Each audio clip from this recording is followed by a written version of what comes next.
What's up, guys? Professor No Good here with FFG. Today we are doing a little interview with Jin, our store champion. You guys might recognize his voice from our videos. He does a lot of the commentary. He's also our editor, fun fact. So give him a warm welcome in the comments. Thank you, Prof. So yeah, no, Store Chess was very fun, and I did not expect to do well with Hunters. I actually built this deck on a whim. I did not expect it to go far, but I guess it did very well that day.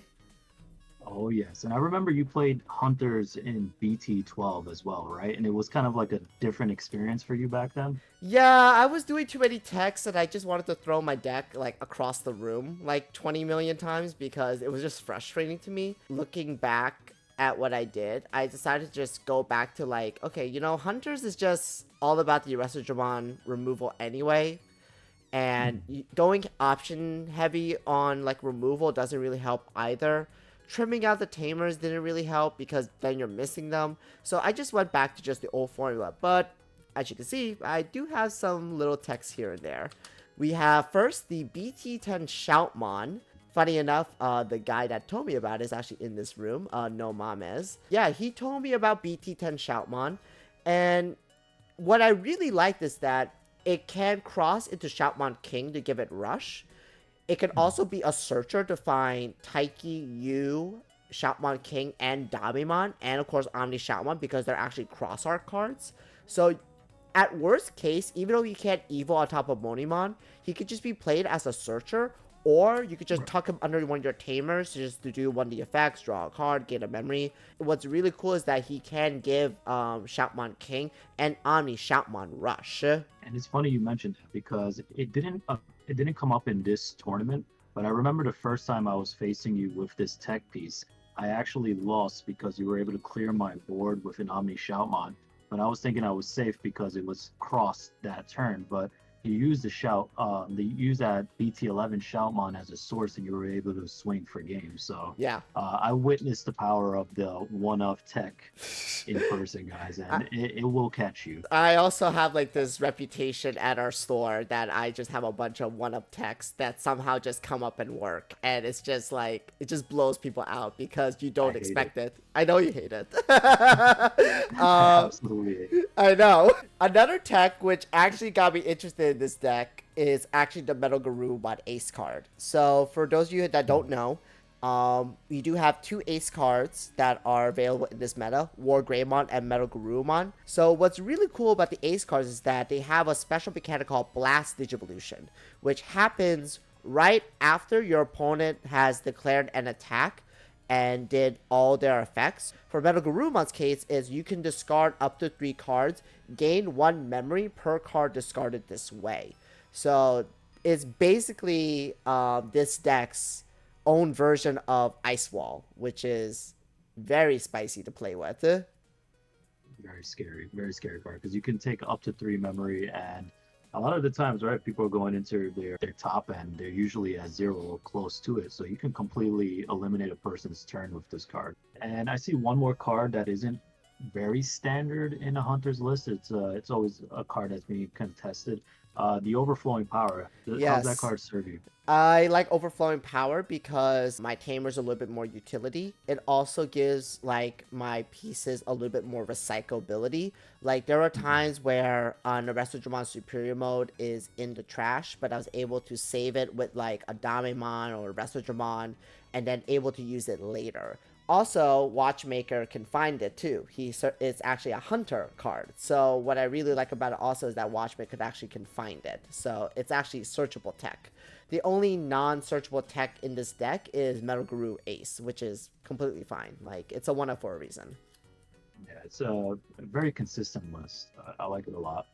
So, store championships is actually 4 rounds, right? Do you want to get us started on what your round one looked like? Yes, round one was very interesting. It was Gray's Nightmon. Gray's Nightmon is a deck introduced in EX4. It was supposed to combine Blue Flare and Twilight because Kirihai and Nene are brothers and sisters in the show. And the top end is Gray's Nightmon.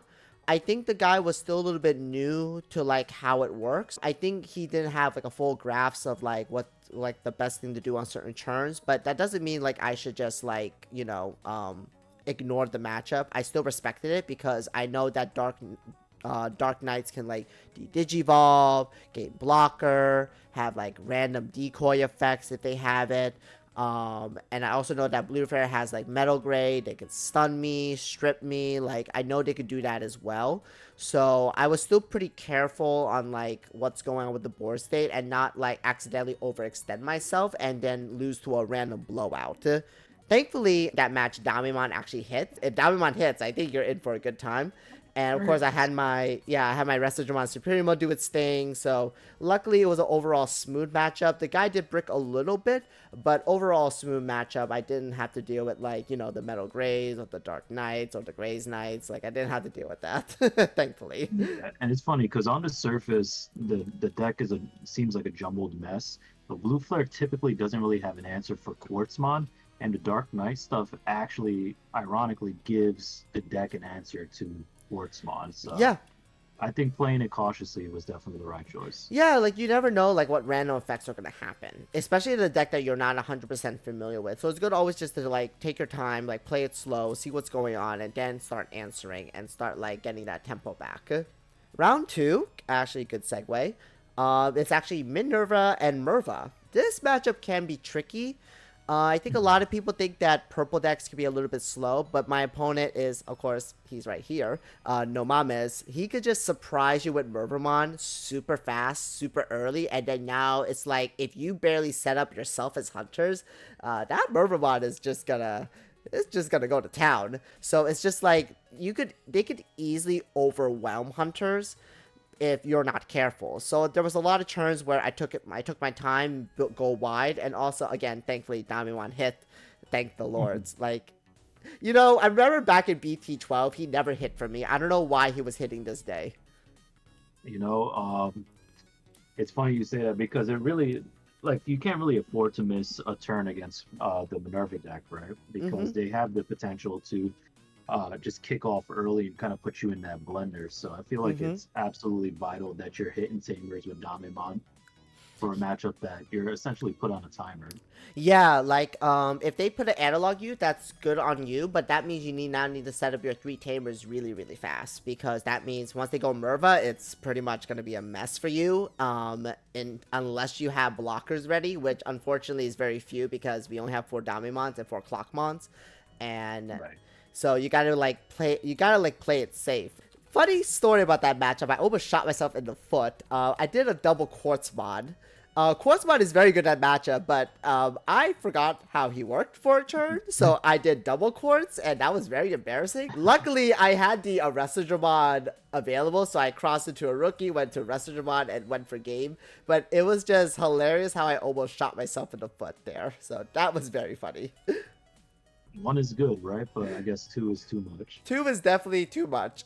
And this matchup is where overflowing power came up because I was able Okay. to grab a superior mode from my trash, from my early check from like an Eismon. And since it was now under one of my tamers, overflowing power can now use it. And I think that was the only second Arrestadramon I saw that whole game. Very nice. And that's one of the beauties of overflowing power, that it gives you essentially an extra copy of those limited cards. But moving on from game two, now what did game three look like? We had Blue Flare. Oh boy, that's Yes. I love me some blue flare. I Let me know. know, I know.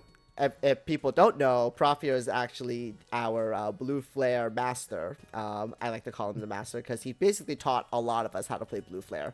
Thank you, thank you. Yes. Blue Flare is tricky because, stun my rookies, stun my dame, stun my king, stun this, stun that, stun this, stun that. It's also, if they hit you with a security Greymon, yeah, they don't care because your Digimon are tiny compared to that Metal Greymon. If they have jamming Mailbird, oh, it's like, clock. Jesus. So this matchup was pretty back and forth. There was a lot of, again, thankfully my Daimons hit and my King Shotmons had something to drop. This matchup was where Quartzmon was really, really critical because if I can suspend their board, they're not able to like restand, they're not able to use their tamers.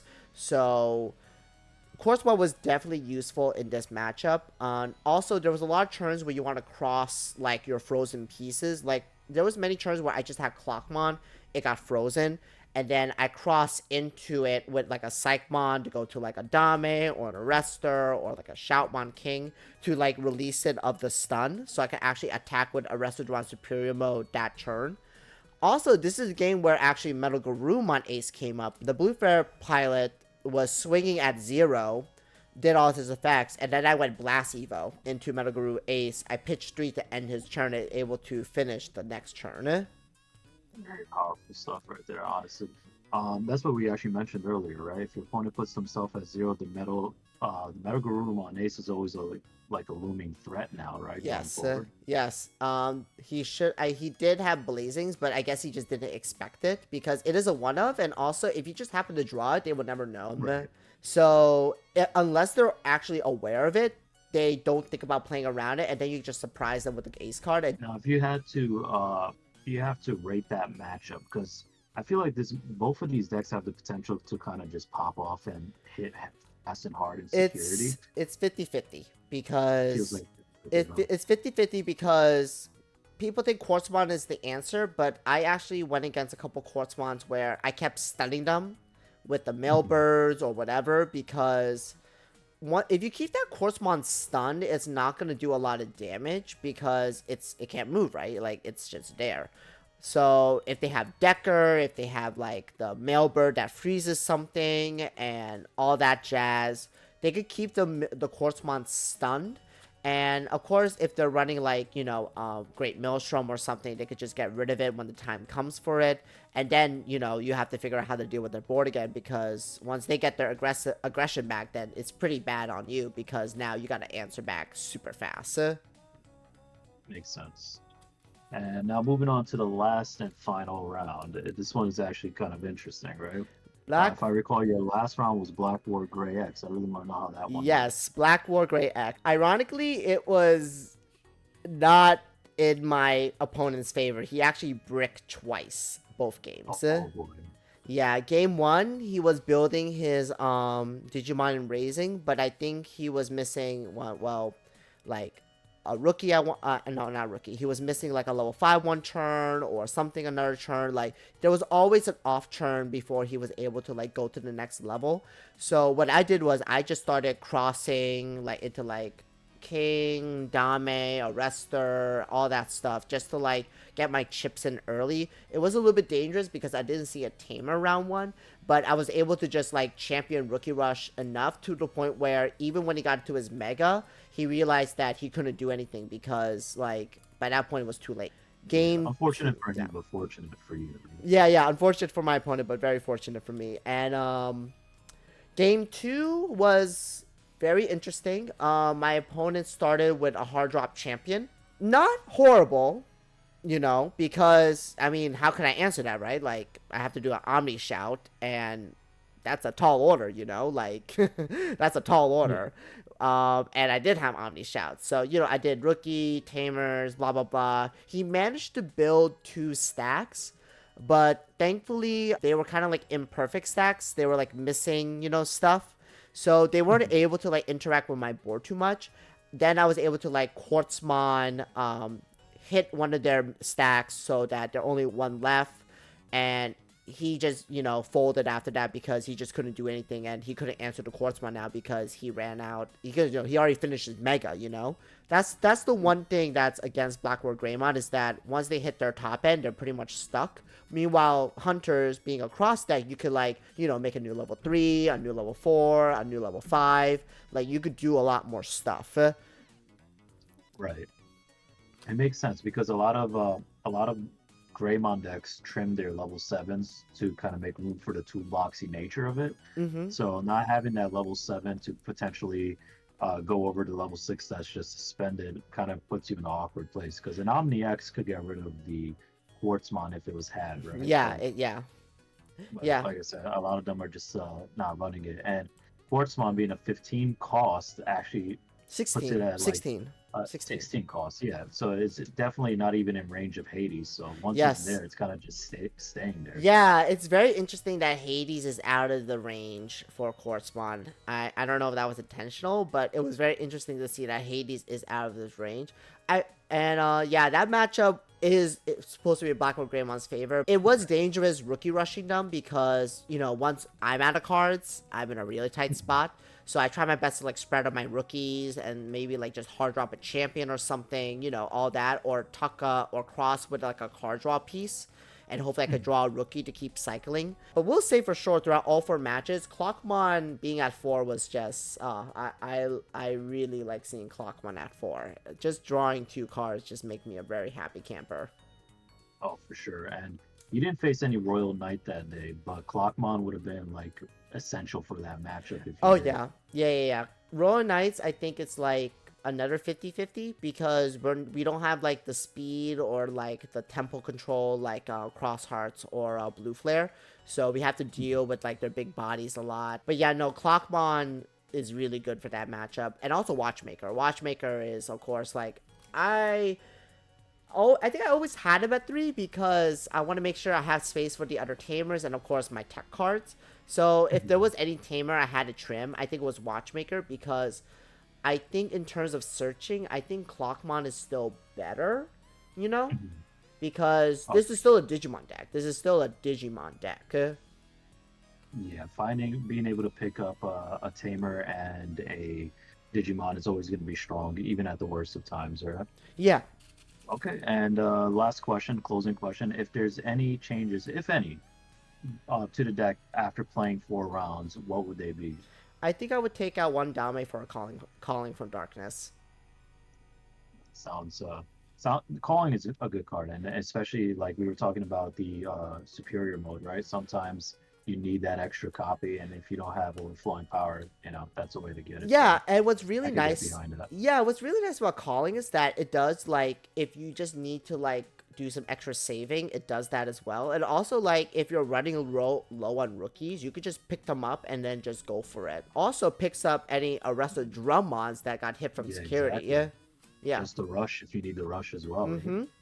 Yeah, I think that's the only change I would do because I've been noticing calling is like I always think about that card when I see like purple all over the place because it just feels like the de facto like purple card you want to play. Yeah, I don't blame you. It's the reason it's at 1, right? Yes, there's a perfectly good reason why it's at 1. Oh well, congrats again, David, on your first place store champion. Thank you. Um, honestly, you had a fantastic run. No one doubted that you would be up there, at least in top 4. But it was nice seeing Hunters redeem itself because I know that deck was stressing you out a format ago. Oh So God. very good stuff, man. Very good stuff. Thank you, my guy. Yeah.